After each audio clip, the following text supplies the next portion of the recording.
দেখো বন্ধুরা, কিভাবে পটল চাষ করা হয় সেটাই আজকে তোমাদেরকে দেখাবো। আজ ঘুরতে ঘুরতে মাঠে এসেছিলাম, আর মাঠে এসে দেখতে পেলাম যে পটল মাচা তৈরি হয়ে গেছে। আগে যখন এসেছিলাম তখন ছোট্ট চারা গাছ ছিল, যদিও এখন একটু গাছগুলো বড় হয়েছে কিন্তু মাচাতে ওঠেনি। আর পুরো পটল মাচাটা বাঁশ আর কাঠ দিয়ে করা আছে, আর নিচে এই কাঠ দিয়ে গাঁথা আছে, আর উপরে ছাউনিটা পুরো লাইলেন দড়ি দিয়ে করা আছে। গাছগুলো খুবই ছোট, এখনো ছোট গাছ, এখনো মাচাতে উঠেনি। তো দেখতেই পাচ্ছ বন্ধুরা, দু একটা উঠেছে।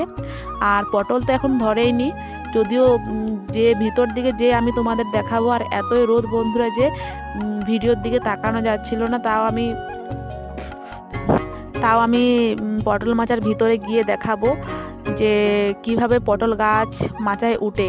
তো দেখো বন্ধুরা, তোমরা দেখতে থাকো যে কিভাবে পটল গাছ মাচাতে উঠে।